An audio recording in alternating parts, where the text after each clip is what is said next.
Next, chapter 32, accounting ratios.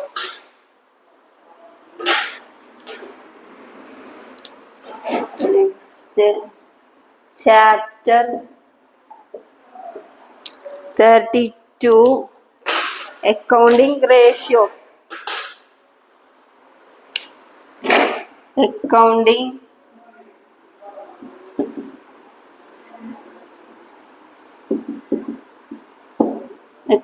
ratios. Accounting ratios എന്ന് പറഞ്ഞാല് profit and loss account ഉണ്ടാവും, പിന്നെ ഫിനാൻഷ്യൽ സ്റ്റേറ്റ്മെന്റ് ഉണ്ടാവും. ഒരു ഫൈനാൻസ് അക്കൗണ്ടിൽ പ്രോഫിറ്റ് ആൻഡ് ലോസ് അക്കൗണ്ട് ഉണ്ട്, ഫിനാൻഷ്യൽ സ്റ്റേറ്റ്മെന്റ് ഉണ്ട്. അപ്പൊ ഈ പ്രോഫിറ്റ് ആൻഡ് ലോസ് അക്കൗണ്ടിലെയും ഫിനാൻഷ്യൽ സ്റ്റേറ്റ്മെന്റിലെയും രണ്ട് സംഖ്യകൾ തമ്മിലുള്ള എന്ത് കണ്ടുപിടിക്കുക, അനുപാതം കണ്ടുപിടിക്കുക. അതിനെയാണ് എന്തെന്ന് പറയുന്നത്, അക്കൗണ്ടിങ് റേഷ്യോസ് എന്ന് പറയുന്നത്. ഇതിൽ പറയണ്ടേ, accounting ratios R calculated from the financial statement two arrive at meaningful conclusion pertaining to liquidity, profitability and solvency. The term ratio means an arithmetical relationship between two numbers. എന്താ, രണ്ട് സംഖ്യകൾ തമ്മിലുള്ള mathematical ആയിട്ടുള്ള ബന്ധം സ്ഥാപിക്കുക. അതിനെയാണ് ഇത് പറയുക അക്കൗണ്ടിങ് റേഷ്യോസ് എന്ന് പറയുന്നത്. ഫിനാൻഷ്യൽ സ്റ്റേറ്റ്മെന്റ് ആയ ട്രേഡിംഗ് അക്കൗണ്ടോ പ്രോഫിറ്റ് ആൻഡ് ലോസ് അക്കൗണ്ടോ ബാലൻസ് ഷീറ്റോ, അതിലെ രണ്ട് സംഖ്യകൾ തമ്മിലുള്ള എന്ത് കണ്ടുപിടിക്കുക, അനുപാതം, അത് തമ്മിലുള്ള ബന്ധം കണ്ടുപിടിക്കുക. അതിനെയാണ് അക്കൗണ്ടിങ് റേഷ്യോസ് എന്ന് പറയുന്നത്. അക്കൗണ്ടിങ് റേഷ്യോസിന്റെ ഒബ്ജക്റ്റീവ്സ് എന്തൊക്കെയാണ്? First, objectives of ratio analysis. First point പറയുന്നത് page number 339. Useful in analysis of financial statement. അതായത് ധനകാര്യ സ്റ്റേറ്റ്മെന്റുകളുടെ ബാലൻസ് ഷീറ്റ് ശരിയായിട്ട് വിശകലനം ചെയ്യാനായിട്ട് സാധിക്കും. ഒരു ഫിനാൻഷ്യൽ സ്റ്റേറ്റ്മെന്റ്, ധനകാര്യ സ്ഥാപനങ്ങളിലെ ഫിനാൻഷ്യൽ സ്റ്റേറ്റ്മെന്റ് നമുക്ക് എന്ത് ചെയ്യാം, അസറ്റും ലയബിലിറ്റീസ് ആണ് ഉണ്ടാവുന്നത് എന്തെങ്കിലും ഫിനാൻഷ്യൽ സ്റ്റേറ്റ്മെന്റിൽ. അപ്പൊ അസറ്റും ലയബിലിറ്റീസും തമ്മിലുള്ള ബന്ധം നമുക്ക് എന്ത് ചെയ്യാൻ പറ്റും, കണക്ഷൻ, റിലേഷൻഷിപ്പ് എന്ത് ചെയ്യാൻ പറ്റും, കണ്ടുപിടിക്കാൻ പറ്റും. പിന്നെ നെക്സ്റ്റ് പോയിന്റ് പറയുന്നത് useful in simplifying accounting figures. Accounting വിവരങ്ങളെ ലളിതവൽക്കരണം. അതായത് സങ്കീർണമായ അക്കൗണ്ടിങ് വിവരങ്ങൾ തമ്മിലുള്ള ബന്ധം ലളിതമായിട്ട് എന്ത് ചെയ്യാൻ പറ്റും, വിശകലനം ചെയ്യാൻ പറ്റും. ഭയങ്കര കോംപ്ലക്സ് ആയിട്ടുള്ള അക്കൗണ്ടിങ് ടോപ്പിക് ആവുള്ളൂ. ഭയങ്കര കോംപ്ലക്സ് ആയിട്ട് ഡിഫിക്കൽട്ട് ആയിട്ടുള്ള നമുക്ക് പെട്ടെന്ന് മനസ്സിലാക്കാൻ പറ്റാത്ത അക്കൗണ്ടിങ്ങിലെ ടേമുകൾ ഉണ്ടാവും. അത് വളരെ എളുപ്പത്തിൽ ആയിട്ട് എന്ത് ചെയ്യാം, മറ്റുള്ളവർക്ക് പെട്ടെന്ന് മനസ്സിലാവുന്ന രീതിയിൽ എന്ത് ചെയ്യാം, എക്സ്പ്രസ് ചെയ്യാനായിട്ട് സാധിക്കും അക്കൗണ്ടിങ് റേഷ്യോസ് വഴി. പിന്നെ മൂന്നാമത്തെ ഒബ്ജക്റ്റീവ്സ് എന്ന് പറയുന്നത് useful in judging the operating efficiency of business. സ്ഥാപനത്തിന്റെ പ്രവർത്തനത്തിൽ എത്രത്തോളം കാര്യക്ഷമത ഉണ്ടെന്ന് എന്ത് ചെയ്യാൻ പറ്റും, കണ്ടുപിടിക്കാൻ പറ്റും. ഒരു സ്ഥാപനത്തിന്റെ പ്രവർത്തന ശേഷി എത്രത്തോളം ഉണ്ടെന്ന് അറിയാനായിട്ട് സാധിക്കും. പിന്നെ യൂസ്ഫുൾ ഫോർ ഫോർകാസ്റ്റിംഗ്. ഭാവി ആസൂത്രണം ചെയ്യാൻ പറ്റും. ഭാവി ആസൂത്രണം സാധ്യമാകുന്നു. ഭാവി ആസൂത്രണം എന്ന് വെച്ചാൽ ഇപ്പൊ നല്ല ലാഭത്തിൽ പോകുന്ന ഒരു ബിസിനസ് ആണെന്നുണ്ടെങ്കിൽ എന്ത് ചെയ്യണം, ഒന്നുകൂടെ കമ്പനി അടുത്ത വർഷം ഇതിനേക്കാൾ കൂടുതൽ എങ്ങനെയാണ് ലാഭം കണ്ടെത്താൻ സാധിക്കുക, അല്ലെങ്കിൽ കൂടുതൽ സെയിൽസ് എങ്ങനെ നമുക്ക് ചെയ്യാൻ പറ്റും. നഷ്ടമാണെങ്കിൽ എന്ത് ചെയ്യാം, ഭാവിയിൽ ഈ നഷ്ടം നമുക്ക് എങ്ങനെ ഓവർകം ചെയ്യാം. അതായത് ആസൂത്രണം ചെയ്യാനായിട്ട് സാധിക്കുന്നു. ഭാവിയിലേക്കുള്ള കാര്യങ്ങൾ ആസൂത്രണം ചെയ്യാനായിട്ട് സാധ്യമാകുന്നു. പിന്നെ അഞ്ചാമത്തെ പോയിന്റ് പറയുന്നത് useful in locating the weak spot. ഒരു കമ്പനിയുടെ വീക്ക് പോയിന്റ് എവിടെയാണെന്നുള്ളത് പെട്ടെന്ന് കണ്ടെത്താനായിട്ട് സാധിക്കും. ഒരു കമ്പനിയുടെ ദൗർബല്യം ഏത് ഭാഗത്താണെന്നുള്ളത് കണ്ടെത്താനും ആ വീക്ക് പോയിന്റ് റിമൂവ് ചെയ്യാനായിട്ടും അത് ഇല്ലാതാക്കാനായിട്ടും സാധിക്കും. പിന്നെ അടുത്ത പറയുന്നത് റേഷ്യോ അനാലിസിസിൽ പിന്നെ കമ്പാരിസൺ സാധ്യമാണ്, കമ്പയർ ചെയ്യാൻ പറ്റും. ഒരു സ്ഥാപനത്തിന്റെ മുൻ വർഷത്തെ ഫിനാൻഷ്യൽ സ്റ്റേറ്റ്മെന്റും ഈ വർഷത്തെ ഫിനാൻഷ്യൽ സ്റ്റേറ്റ്മെന്റും തമ്മിൽ പരസ്പരം എന്ത് ചെയ്യാൻ പറ്റും, കമ്പയർ ചെയ്യാനായിട്ട് സാധ്യമാണ്. അടുത്ത പറയുന്നത് പലതരത്തിലുള്ള റേഷ്യോസ് ഉണ്ട്. റേഷ്യോസിനെ ക്ലാസിഫൈ ചെയ്തിട്ടുണ്ട്. റേഷ്യോസ് എന്ന് പറഞ്ഞത് അരിത്തമെറ്റിക്കൽ എക്സ്പ്രഷൻ ആണ്. അത് relationship of one number two another. അതായത് ഒരു സംഖ്യ വേറൊരു സംഖ്യയുമായിട്ട് എങ്ങനെയാണ് ബന്ധപ്പെട്ടിരിക്കുന്നത് അതിനെയാണ് ഇത് പറയാ റേഷ്യോസ് എന്ന് പറയുന്നത്. ഈ റേഷ്യോസിനെ 4ആയിട്ട് ഡിവൈഡ് ചെയ്തിട്ടുണ്ട്. ഫസ്റ്റ് പറഞ്ഞത് liquidity ratio, activity ratio, solvency ratio, profitability ratio. Liquidity ratio എന്ന് പറഞ്ഞാൽ ഒരു കമ്പനിയുടെ ഹ്രസ്വകാല അളവിലേക്കുള്ള ബാധ്യത. ഒരു കമ്പനി ഹ്രസ്വകാലത്തേക്ക് അടച്ചു തീർക്കേണ്ട ബാധ്യത, അതിനെയാണ് എന്ത് പറയാ? Liquidity ratio. ഹ്രസ്വകാലത്തേക്കുള്ള ഒരു കമ്പനിയുടെ ബാധ്യത, അതിനെയാണ് ഇത് പറയുന്നത് ലിക്വിഡിറ്റി റേഷ്യോ എന്ന് പറയുന്നത്. ആ ലിക്വിഡിറ്റി റേഷ്യോയിൽ 2 എണ്ണം വരും, കറന്റ് റേഷ്യോ, ക്വിക്ക് റേഷ്യോ. രണ്ടാമത് പറയുന്നത് ആക്ടിവിറ്റി റേഷ്യോ. ലിക്വിഡിറ്റി റേഷ്യോ പറഞ്ഞ ഒരു കമ്പനിയുടെ ഹ്രസ്വകാല അളവിലേക്കുള്ള കമ്പനിയുടെ ബാധ്യതകൾ. Liquidity ratio measures the firm's ability to fulfil short time commitment out of its liquid assets. ഹ്രസ്വകാല അളവിലേക്കുള്ള ഒരു കമ്പനിയുടെ ഷോർട്ട് ടൈം ആയിട്ടുള്ള ബാധ്യതകൾ, കമ്മിറ്റ്മെന്റ്, അതാണ് ഈ ലിക്വിഡിറ്റി റേഷ്യോ. അതിന് 2 എണ്ണം വരും liquidity ratio, current ratio, quick ratio. Current ratio കാണാം current assets divided by current liability. Quick ratio എന്ന് പറഞ്ഞാൽ the main purpose of quick ratio is to measure the ability of the firm to pay its current liabilities. Current ratio എന്ന് പറഞ്ഞാൽ എന്താ? Current അസറ്റും current ലയബിലിറ്റിയും തമ്മിലുള്ള ബന്ധം, അതിനെയാണ് current ratio എന്ന് പറയുന്നത്. കറന്റ് അസറ്റ്സും കറന്റ് ലയബിലിറ്റിയും തമ്മിലുള്ള ബന്ധം കണ്ടുപിടിക്കുക, അതാണ് കറന്റ് റേഷ്യോ. ക്വിക്ക് റേഷ്യോ എന്ന് പറഞ്ഞാല്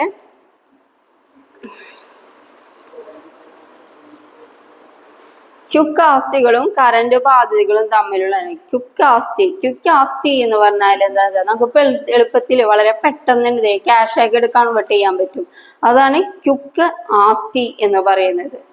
ക്വിക്ക് റേഷ്യോ എന്ന് പറഞ്ഞത് ക്വിക്ക് ആസ്തികളും കറന്റ് ലയബിലിറ്റികളും തമ്മിലുള്ള എന്താ ചെയ്യാ ബന്ധം, അനുപാതം, അതാണ് ക്വിക്ക് റേഷ്യോ. ക്വിക്ക് റേഷ്യോയില് വരുന്നത് എന്താ? കറന്റ് ആസ്തിയല്ല, ക്വിക്ക് ആസ്തിയാ. ക്വിക്ക് ആസ്തി എന്ന് വെച്ചാല് നമുക്ക് എളുപ്പത്തിൽ എന്ത് ചെയ്യാൻ പറ്റും?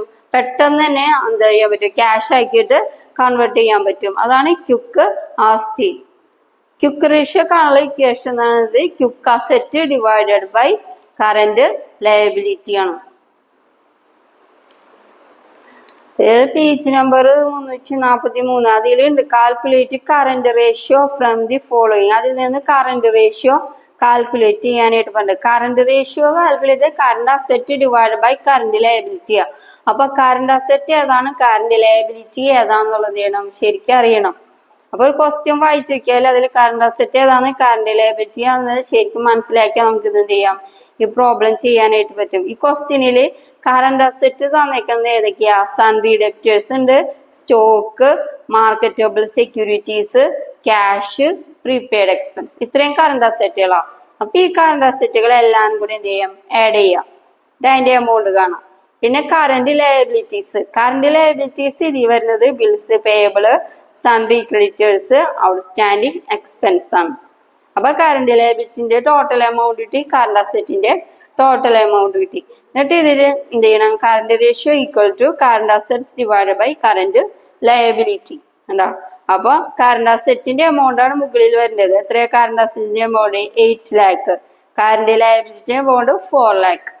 ഡിവിഷൻ ചെയ്യാം. അപ്പൊ ആൻസർ 2:1 വരും. ക്വിക്ക് റേഷ്യോ എന്ന് പറഞ്ഞാല് കറന്റ് അസറ്റ് തന്നെ. ക്വിക്ക് റേഷ്യോ എന്ന് പറഞ്ഞാല് quick asset divided by current ലയബിലിറ്റിയാ. അപ്പൊ കറന്റ് അസറ്റിൽ ഏതൊക്കെയാണ് വരാ? കറന്റ് അസറ്റില് sundry debtors, stock, marketable securities, cash, prepaid expense, അതൊക്കെ എന്താ? കറന്റ് അസറ്റുകളാ. Cash in hand, cash at bank, trade receivable, stock, അതൊക്കെ കറന്റ് അസറ്റ് ആണ്. ക്വിക്ക് റേഷ്യോ കാണുമ്പോൾ ക്വിക്ക് അസറ്റ് ആണ് വരാം. Quick asset divide by current ലയബിലിറ്റിയാ. അപ്പൊ അതിൽ സ്റ്റോക്കും പ്രീപെയ്ഡ് എക്സ്പെൻസും എന്ത് ചെയ്യില്ല, ഉൾപ്പെടുത്തില്ല.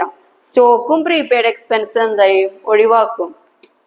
അല്ല, കാരണം രണ്ടാമത്തെ ക്വസ്റ്റ്യനിൽ ക്വിക്ക് റേഷ്യോ കാണാനാണ് പറഞ്ഞേക്കണ. ക്വിക്ക് റേഷ്യോ കാണാൻ quick asset divided by current liability ആണ്.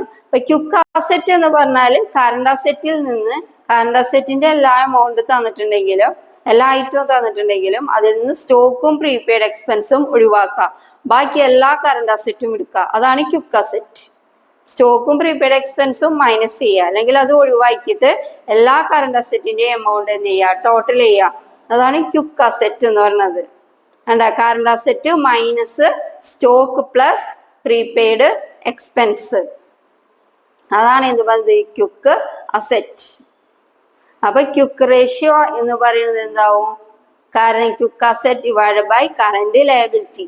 Quick asset 6 lakh, current liability 6 lakh വരും. അപ്പൊ 1:1 വരും. ഈ റേഷ്യോയില് അംശബന്ധം എഴുതുമ്പോൾ ആൻസർ കിട്ടിയാൽ 2 വരും. 8 lakh ഡിവൈഡ് ബൈ 4 lakh ആണെങ്കിൽ ആൻസർ അതായത് 2 വരും. അത് അംശബന്ധത്തിൽ എഴുതണം, 2:1.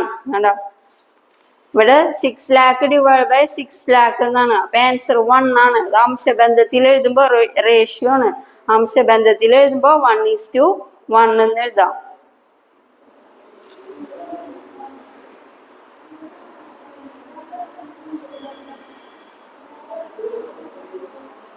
നെക്സ്റ്റ് രണ്ടാമത്തെ റേഷ്യോ എന്ന് പറയുന്നത് activity or turn over ratio.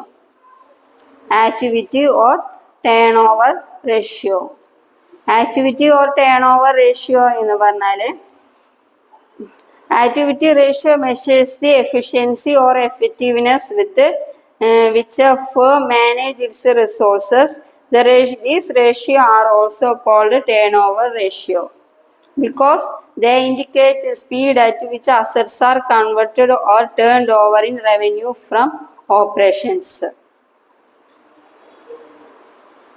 അതായത് ആക്ടിവിറ്റി റേഷ്യോ എന്ന് പറഞ്ഞാൽ ഒരു സ്ഥാപനത്തിന്റെ സോഴ്സ് അല്ലെങ്കിൽ സ്ഥാപനത്തിന്റെ വിഭവങ്ങള് ഫലപ്രദമായിട്ട് ഉപയോഗപ്പെടുത്തുന്നുണ്ടോ, പ്രയോജനപ്പെടുത്തുന്നുണ്ടോ എന്ന് വിലയിരുത്തുന്നതിന് വേണ്ടിയിട്ട് കണ്ടുപിടിക്കുന്ന ഒരു അനുപാതമാണ് ഇതുള്ളത് ആക്ടിവിറ്റി റേഷ്യോ. കമ്പനി നല്ല രീതിയിൽ കമ്പനിയിലുള്ള റിസോഴ്സസ്, കമ്പനിയുടെ എല്ലാ ഉറവിടങ്ങളും ഉപയോഗിച്ചിട്ടുണ്ട്, അല്ലെങ്കിൽ കമ്പനിയുടെ എല്ലാ വിഭവങ്ങളും ഉപയോഗിച്ചുകൊണ്ട് കമ്പനി നല്ല രീതിയിൽ പ്രവർത്തിക്കുന്നുണ്ടോ എന്ന് കണ്ടെത്തുന്നതിന് വേണ്ടിയിട്ട് എന്ത് ചെയ്യുക, റേഷ്യോസ് സ്ഥാപിക്കുക. സ്ഥാപനത്തിന്റെ വിഭവങ്ങൾ ഏറ്റവും ഫലപ്രദമായി പ്രയോജനപ്പെടുത്തുന്നുണ്ടോ എന്ന് വിലയിരുത്തുന്നതിന് പ്രവർത്തനാനുപാതം കണ്ടുപിടിക്കുക. അതിനെയാണ് ഇതെന്ന് പറയുന്നത് activity or turn over ratio എന്ന് പറയുന്നത്. ആക്ടിവിറ്റി ഓർ ടേൺ ഓവർ റേഷ്യോനെ വീണ്ടും 4 ആയിട്ട് ഡിവൈഡ് ചെയ്തിട്ടുണ്ട്. ഫസ്റ്റ് പറഞ്ഞത് inventory turn over ratio. Inventory turn over ratio എന്ന് പറഞ്ഞാൽ ഒരു വർഷം വിൽപ്പന നടത്തിയിട്ട് inventory turn over ratio is the ratio between cost of revenue from operation and the average inventory. അതായത് inventory turn over ratio, activity ratio എന്ന് പറഞ്ഞാൽ മനസ്സിലായാലും ഒരു കമ്പനിയുടെ വിഭവങ്ങൾ നല്ല രീതിയിൽ ഉപയോഗപ്പെടുത്തുന്നുണ്ടോ എന്ന് വിലയിരുത്തുന്നതിന് വേണ്ടിയിട്ട് കണ്ടെത്തുന്ന അനുപാതം, അതാണ് എന്തെന്ന് പറയുന്നത് activity or turn over ratio. അതിനെ 4 ആയിട്ട് ഡിവൈഡ് ചെയ്തിട്ടുണ്ട്. അതിൽ ഫസ്റ്റത്തെയാണ് പറയുന്നത് എന്ത്, inventory turn over ratio. Inventory turn over ratio എന്ന് വെച്ചാൽ ഒരു വർഷം വിൽപ്പന നടത്തിയിട്ടുള്ള ഉൽപ്പന്നങ്ങളുടെ മുടക്കും മുതലും എന്ത് ചെയ്യുക, ശരാശരി സ്റ്റോക്കും തമ്മിലുള്ള ബന്ധം, അതിനാണ് എന്താ പറയുക ഇൻവെന്ററി ടേൺ ഓവർ റേഷ്യോ എന്ന് പറയുന്നത്. അതായത്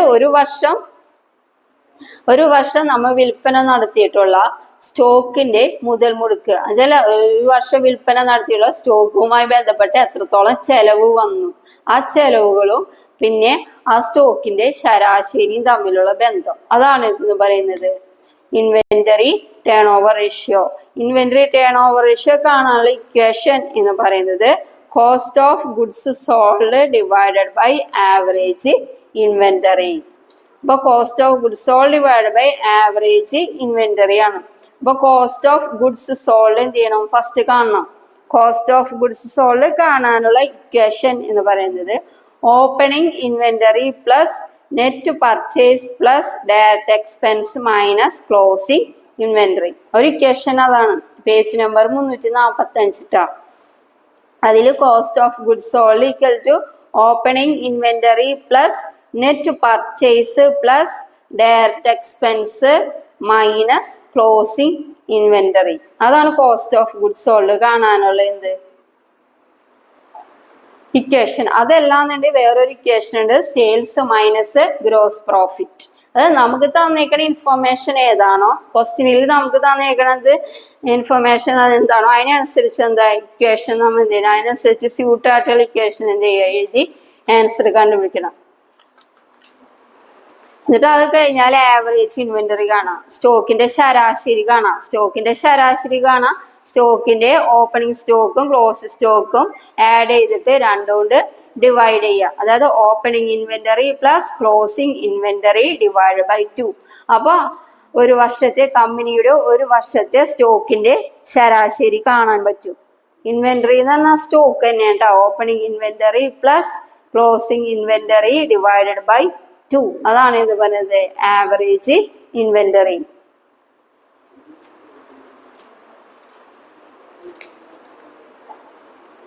ക്വസ്റ്റ്യൻ നമ്പർ 4 കണ്ടോ, page number 346. Calculate inventory turn over ratio from the following information. Opening inventory തന്നിട്ടുണ്ട്, ക്ലോസിംഗ് ഇൻവെന്ററി തന്നിട്ടുണ്ട്, നെറ്റ് പർച്ചേസ് തന്നിട്ടുണ്ട്.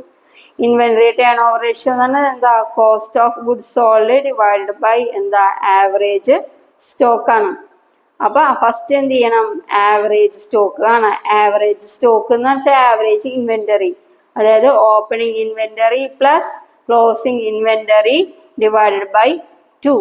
അപ്പൊ ആവറേജ് സ്റ്റോക്ക് എന്ന് പറഞ്ഞാല് opening inventory plus closing inventory by 2 ആണ്. അപ്പൊ 45,000 പ്ലസ് 55,000 ഡിവൈഡഡ് ബൈ 2. ആൻസർ കിട്ടും 50,000. ഇനി എന്ത് കാണാം, കോസ്റ്റ് ഓഫ് ഗുഡ്സ് സോൾഡ് കാണാം. കോസ്റ്റ് ഓഫ് ഗുഡ്സ് സോൾഡ് എന്ന് വെച്ചാലും cost of revenue from operation എന്ന് വെച്ചാൽ സെയിം തന്നെയാണ്. Cost of goods sold is equal to opening inventory plus net purchase minus closing inventory. Opening inventory 45,000 plus the net purchase ക്വസ്റ്റ്യനിൽ തന്നിട്ടുണ്ട് 1,60,000 minus closing inventory ₹50,000. അപ്പൊ answer എത്ര കിട്ടും, 1,50,000. Inventory turn over ratio is equal to എന്ത് വരും, 1,50,000 divide by 50,000. അതായത് cost from operation divided by average stock. അപ്പൊ answer എന്ത് കിട്ടും, 3 ടൈംസ് എന്നാണ് ആൻസർ കിട്ടുക. 1,50,000 50,000 എത്ര പ്രാവശ്യം പോകും, 3 തവണ. അപ്പൊ 3 ടൈംസ്. ആൻസർ എഴുതുമ്പോ 3 എന്ന് മാത്രം എഴുതി 3:1 എഴുതണം.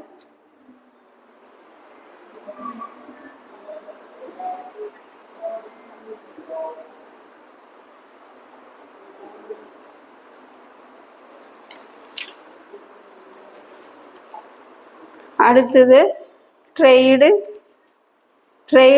രണ്ടാമത്തെ എന്താ, ആക്ടിവിറ്റി റേഷ്യോയില് രണ്ടാമത്തെ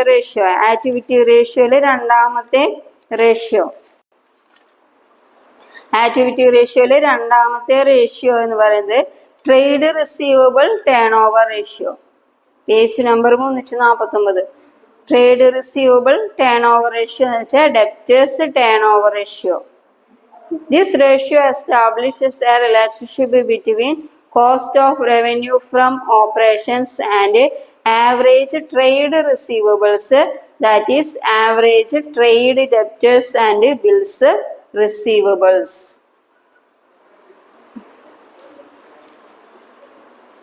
ഇത് പറയുന്നത് നമ്മൾ കടമായി നടത്തിയിട്ടുള്ള വിൽപ്പനയും ശരാശരി ഡെപ്റ്റേഴ്സും തമ്മിലുള്ള ബന്ധം. അതായത് കടമായിട്ട് നടത്തിയിട്ടുള്ള ബിസിനസ്, പിന്നെ ആർക്കൊക്കെയാണോ കടമായിട്ട് കൊടുത്തിട്ടുള്ളത്, ഡെപ്റ്റേഴ്സ് ആരൊക്കെയാണോ അവർ തമ്മിലുള്ള ബന്ധത്തെ സ്ഥാപിക്കുന്നതാണ് എന്ത്, trade receivable turn over ratio. അതായത് കടമായിട്ട് നടത്തിയിട്ടുള്ള വിൽപ്പന, അതായത് ക്രെഡിറ്റ് സെയിൽസ്, കടമായിട്ട് നടത്തിയിട്ടുള്ള വിൽപ്പനയും ആർക്കൊക്കെയാണോ കടമായിട്ട് വിൽപ്പന നടത്തിയിട്ടുള്ളത്, ഡെപ്റ്റേഴ്സ്, അവരെ എമൗണ്ടും തമ്മിലുള്ള ബന്ധത്തെയാണ് എന്ന് പറയുന്നത് trade receivable turn over ratio. അത് കാണാനുള്ള ഇക്വേഷൻ എന്ന് പറയുന്നത് ട്രേഡ് റിസീവബിൾ എന്ന് വെച്ചാൽ എന്താ, വിൽപ്പന നടത്തിയതാണ്. അപ്പൊ വിൽപ്പന എന്ന് പറയുമ്പോൾ ക്രെഡിറ്റ് സെയിലാണ് വരുന്നത് അല്ലെ. അപ്പൊ ഇക്വേഷനിൽ എന്ത് വരും, ക്രെഡിറ്റ് സെയിൽ വരും. അപ്പൊ ഇക്വേഷൻ എന്ന് പറഞ്ഞത് എങ്ങനെയാ? Trade receivable turn over ratio is equal to net credit sales divided by average trade receivables എന്ന് പറയും. നെറ്റ് ക്രെഡിറ്റ് സെയിൽസ് എന്ന് പറഞ്ഞാല് നെറ്റ് സെയിൽസിൽ നിന്ന് net credit sales divide by average trade receivables, അതാണ് ഇത് പറയുന്നത് trade receivable turn over ratio. അപ്പൊ ഫസ്റ്റ് നെറ്റ് ക്രെഡിറ്റ് സെയിൽസ് എന്ത് ചെയ്യുക? കാൽക്കുലേറ്റ് ചെയ്യുക. നെറ്റ് ക്രെഡിറ്റ് സെയിൽസ് എന്ന് വെച്ചാൽ ടോട്ടൽ സെയിൽസിൽ നിന്ന് ക്യാഷ് സെയിൽസും സെയിൽസ് റിട്ടേണും മൈനസ് ചെയ്യാം. ടോട്ടൽ സെയിൽസിൽ നിന്ന് ക്യാഷ് സെയിൽസ്, ടോട്ടൽ സെയിൽസിൽ നിന്ന് cash sales minus sales return, അതാണ് ഇത് പറയുന്നത് ക്രെഡിറ്റ് സെയിൽസ്. Credit sales. ഞാൻ നെക്സ്റ്റ് പറയുന്നത് trade receivable. Net credit sales കണ്ടാലും അടുത്തത് ട്രേഡ് റിസീവബിൾസ് ആ. ട്രേഡ് റിസീവബിൾ എന്ന് വെച്ചാൽ ഡെപ്റ്റേഴ്സ് പ്ലസ് ബിൽസ് റിസീവബിൾ. ഡെപ്റ്റേഴ്സിന്റെ എമൗണ്ടും ബിൽസ് റിസീവബിളിന്റെ എമൗണ്ടും അതെല്ലാം എന്നിട്ട് ആവറേജ് ട്രേഡ് റിസീവബിൾസ് കാണാം. ആവറേജ് ട്രേഡ് റിസീവബിൾസ് എന്ന് പറഞ്ഞാൽ ഓപ്പണിംഗ് ഡെപ്റ്റേഴ്സ്, ഓപ്പണിംഗ് ഡെപ്റ്റേഴ്സിന്റെ എമൗണ്ടും ആ സമയത്തുള്ള ബില്ലിന്റെ എമൗണ്ടും.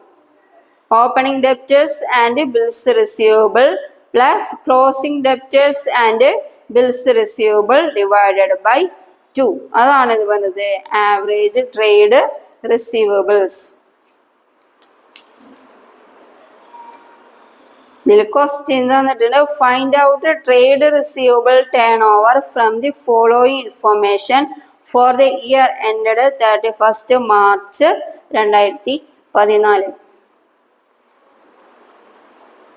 Annual credit revenue, annual credit sales, അതാണ് ഫസ്റ്റ്. ആനുവൽ ക്രെഡിറ്റ് റവന്യൂ എന്ന് വെച്ചാൽ credit sales. Trade receivables in the beginning, ഓപ്പണിങ്ങിലുള്ള ട്രേഡ് റിസീവബിൾ 80,000. പിന്നെ trade receivable at the end, അത് ക്ലോസിംഗ് ട്രേഡ് റിസീവബിൾസ് 10,000. പിന്നെ ആവറേജ് ട്രേഡ് റിസീവബിൾസ് കാണാം. ഇതിൽ നിന്നൊക്കെ എന്ത് കണ്ടുപിടിക്കുക? Average trade receivables, average trade receivables. Average trade receivables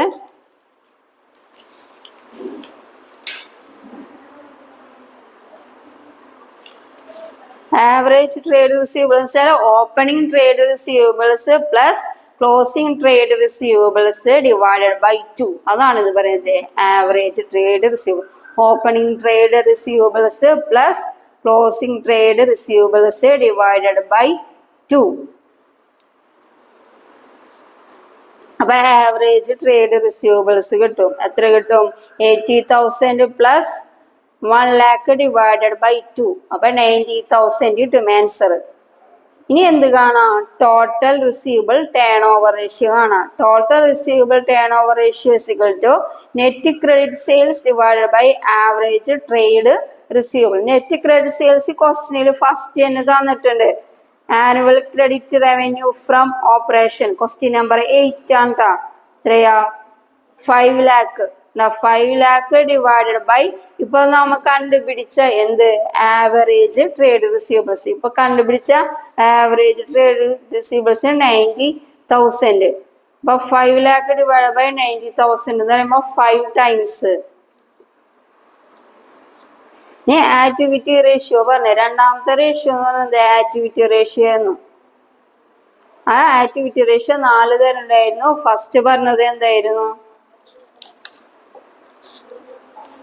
activity റേഷ്യോയില് first inventory turn over ratio, രണ്ടാമത്തത് trade receivable turn over ratio, മൂന്നാമത്തതാണ് trade payable turn over ratio. മൂന്നാമത്തെ റേഷ്യോ ആണ് trade payable turn over ratio. Receivable turn over ratio എന്ന് പറയുന്നത് credit സെയിൽസും പിന്നെ ആർക്കൊക്കെയാണ് നമ്മ ക്രെഡിറ്റ് ആയിട്ട് ആർക്കൊക്കെയാണ് വിൽപ്പന നടത്തിയത്, പിന്നെ വിൽപ്പന ആർക്കൊക്കെയാണ് ക്രെഡിറ്റ് ആയിട്ട് കൊടുത്തത്, അവരെ എമൗണ്ട് തമ്മിലുള്ള ബന്ധം. അപ്പൊ trade payable turn over ratio എന്ന് പറഞ്ഞാല് അതിന് നേരെ ഓപ്പോസിറ്റ് വരും. വെച്ചാൽ this ratio between net credit purchase and average trade payable. അതായത് ഒരു വർഷം കടമായി വാങ്ങിയിട്ടുള്ള സാധനങ്ങളുടെ വിലയും ശരാശരി ക്രെഡിറ്റേഴ്സിന്റെ എമൗണ്ടും തമ്മിലുള്ള അംശബന്ധം. Amount payable turn over ratio. Payable എന്ന് വെച്ചാൽ എന്താ, കൊടുക്കാനുള്ളതാ. ഒരു വർഷം നമ്മൾ കടമായിട്ട് വാങ്ങിച്ചിട്ടുണ്ടെങ്കിൽ അതിന്റെ പൈസ തിരിച്ചു കൊടുക്കണം. അതായത് ഒരു വർഷം കടമായി വാങ്ങിയിട്ടുള്ള സാധനങ്ങളുടെ വിലയും അതിന്റെ ആരിൽ നിന്നാണ് കടമായി വാങ്ങിയിട്ടുള്ളത് ആ ടോട്ടൽ ക്രെഡിറ്റേഴ്സിന്റെ എമൗണ്ടും തമ്മിലുള്ള അംശബന്ധം. അതാണ് എന്ന് പറയാ trade payable turn over ratio. അത് കാണാനുള്ള ഇക്വേഷൻ എന്ന് പറയുന്നത് trade payable turn over ratio purchase ആണ് അല്ലെ. അപ്പൊ അതുകൊണ്ട് എന്ത് വരും, net credit purchase. Credit purchase ആണ് വരുന്നത്. അപ്പൊ ക്രെഡിറ്റ് പർച്ചേസ് എന്ന് വെച്ചാൽ എന്താ, കടമായിട്ട് വാങ്ങുന്നത്. ക്രെഡിറ്റ് സെയിൽസ് എന്ന് വെച്ചാൽ എന്താ, കടമായിട്ട് വിൽപ്പന നടത്തുന്നത്. അതാണ് കണ്ടുപിടിക്കേണ്ടത്. Average payable trade payable turn over ratio എന്ന് വെച്ചാൽ ക്രെഡിറ്റ് ആയിട്ട് വാങ്ങിയിട്ടുള്ളത്. അപ്പൊ നെറ്റ് ക്രെഡിറ്റ്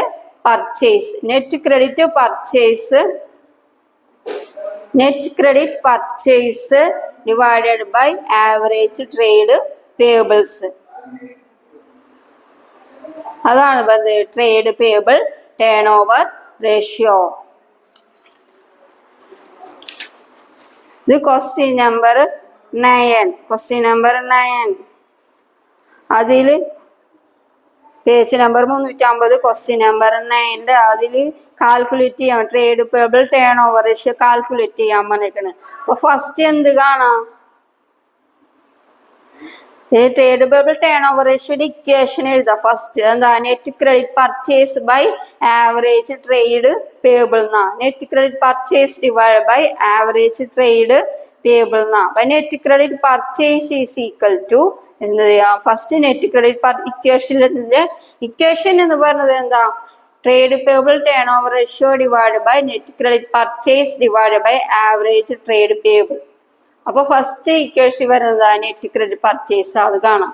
അതായത് ടോട്ടൽ പർച്ചേസിൽ നിന്ന് ക്യാഷ് പർച്ചേസും പർച്ചേസ് റിട്ടേണും മൈനസ് ചെയ്യുക. അതാണ് നെറ്റ് ക്രെഡിറ്റ് പർച്ചേസ്. ടോട്ടൽ പർച്ചേസിൽ നിന്നും ക്യാഷ് പർച്ചേസും പർച്ചേസ് റിട്ടേണും മൈനസ് ചെയ്യുക. ഈ ക്വസ്റ്റ്യനിൽ തന്നേക്കുന്നത് ടോട്ടൽ പർച്ചേസ് എന്ന് പറയുന്നത് 4,07,000. ആ 4,07,000 നിന്ന് എന്ത് മൈനസ് ചെയ്യാം, ക്യാഷ് പർച്ചേസ് മൈനസ് ചെയ്യാം. ക്യാഷ് പർച്ചേസ് 1 lakh വരുന്നുണ്ട്. പിന്നെ പർച്ചേസ് റിട്ടേൺ 7,000 വരുന്നുണ്ട്. അപ്പൊ 4,07,000 ക്യാഷ് പർച്ചേസ് ആയ 1 lakh മൈനസ് ചെയ്യുക, റിട്ടേൺ ആയ 7,000 മൈനസ് ചെയ്യുക. അപ്പൊ എന്ത് കിട്ടും, നെറ്റ് ക്രെഡിറ്റ് പർച്ചേസ് 3 lakh കിട്ടും. ഇനി അതിനുശേഷം ആവറേജ് ട്രേഡ് പേബിൾ കാണാം.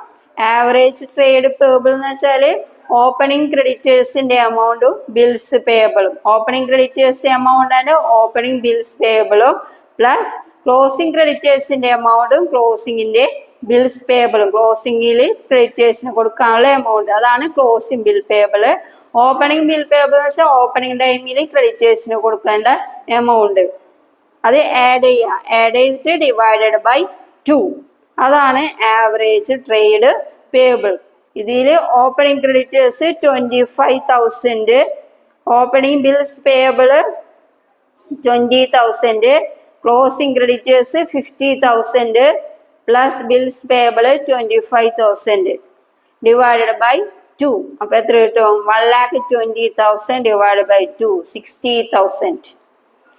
ഇപ്പൊ കിട്ടി. നെറ്റ് ക്രെഡിറ്റ് പർച്ചേസും ആവറേജ് ട്രേഡ് പേബിളും കിട്ടി. ഇനി എന്ത് ചെയ്യാ, ഇക്വേഷനിലേക്ക് കൊടുക്കാം. Net credit purchase divide by average trade payable 3 lakh divide by 6 lakh. Answer എന്ത് കിട്ടും, 5 times.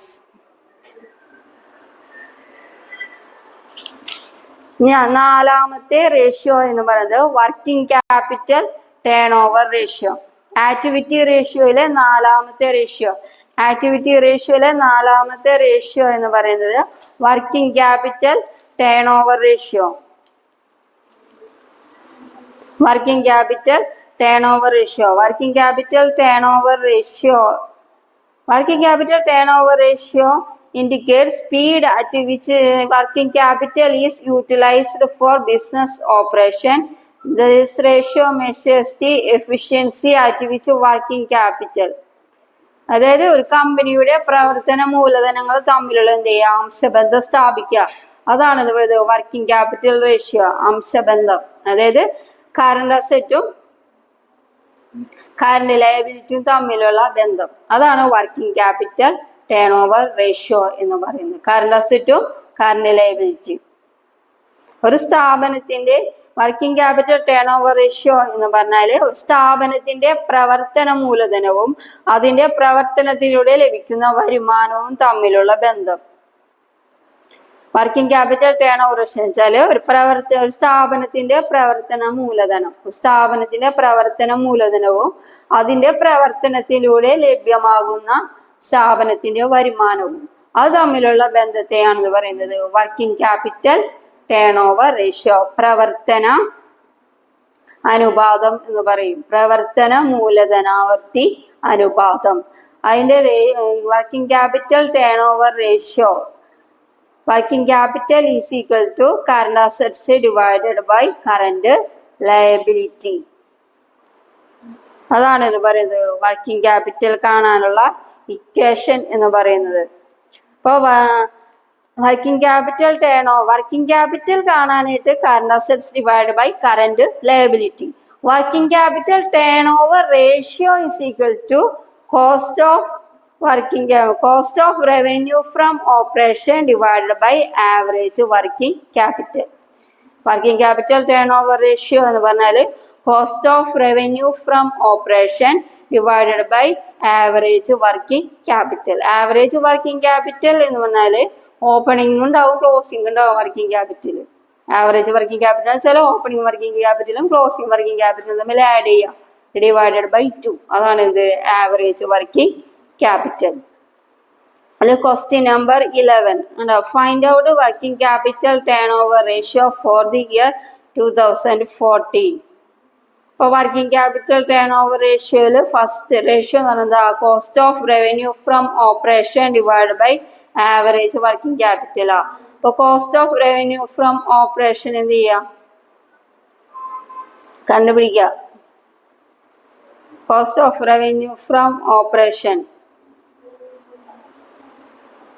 Cost of revenue from operation എന്ന് വെച്ചാൽ വർക്കിംഗ് ക്യാപിറ്റൽ. വർക്കിംഗ് ക്യാപിറ്റൽ എന്ന് വെച്ചാൽ cost of revenue from operation എന്ന് വെച്ചാൽ current assets minus current liability. അപ്പൊ ഇത് ടോട്ടൽ കറണ്ട് അസറ്റ്സ് കാണാം. കറണ്ട് അസറ്റ്സ് ഇതിൽ ഏതൊക്കെയാ തന്നേക്കണേ, cash, bills receivable, sundry debtors, inventory. ഇത്രയും കറണ്ട് അസറ്റാ. ഈ കറണ്ട് അസറ്റുകളെല്ലാം ആഡ് ചെയ്യുക. അപ്പൊ ഇത് കിട്ടും 60,000. പിന്നെ കറണ്ട് ലയബിലിറ്റി ഇതിൽ വരണുള്ളൂ, സൺഡ്രി ക്രെഡിറ്റേഴ്സ്. അപ്പൊ ഇത് കിട്ടും 30,000 കിട്ടും. അപ്പൊ വർക്കിംഗ് ക്യാപിറ്റൽ എന്ന് പറഞ്ഞാൽ current asset minus current liability. 60,000 divide by 30,000. അപ്പൊ 30,000ന്റെ ആൻസർ കിട്ടും working capital. Net working capital എന്ന് വെച്ചാൽ current asset minus current liability. ഇത് cost of revenue from operation തന്നിട്ടുണ്ട്, എത്രയാണ് 1,50,000. Working capital turn over ratio എന്ന് പറഞ്ഞാല് cost of revenue from operation divided by average working capital. Average working capital എന്ന് പറഞ്ഞാല് net working capital എന്ന് പറഞ്ഞാൽ same ആണ്. ഓപ്പണിംഗ് വർക്കിംഗ് ക്യാപിറ്റലും ക്ലോസിംഗ് വർക്കിംഗ് ക്യാപിറ്റലും തന്നിട്ടുണ്ടെങ്കിൽ അത് രണ്ടും കൂടെ കൂട്ടിയിട്ട് രണ്ടോട് ഡിവൈഡ് ചെയ്യാം. അത് തന്നിട്ടില്ല പ്രോബ്ലത്തിൽ വേറെ ഇങ്ങനെ കറണ്ട് അസറ്റും കറണ്ട് ലയബിലിറ്റിയുടെ ഐറ്റംസ് ആണ് തന്നിട്ടുണ്ടെങ്കിൽ കറണ്ട് അസറ്റ് എല്ലാനും ആഡ് ചെയ്യാം, കറണ്ട് ലയബിലിറ്റീസ് എന്താണോ അതെല്ലാം ആഡ് ചെയ്യാം. എന്നിട്ട് കറണ്ട് അസറ്റിൽ നിന്ന് കറണ്ട് ലയബിലിറ്റി എന്ത് ചെയ്യാം, മൈനസ് ചെയ്യാം. അങ്ങനെയും എന്ത് കണ്ടുപിടിക്കാൻ പറ്റും, നെറ്റ് വർക്കിംഗ് ക്യാപിറ്റൽ കണ്ടുപിടിക്കാൻ പറ്റും.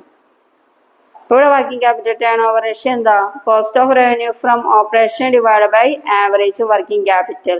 ഇവിടെ ആവറേജ് വർക്കിംഗ് ക്യാപിറ്റൽ എന്ന് വെച്ചാൽ നെറ്റ് വർക്കിംഗ് ക്യാപിറ്റൽ തന്നെ കേട്ടോ. അപ്പൊ എന്ത് ചെയ്യാം, 1,50,000 ഡിവൈഡ് ബൈ 30,000. അപ്പൊ എന്ത് കിട്ടും, 5 ടൈംസ് ആൻസർ.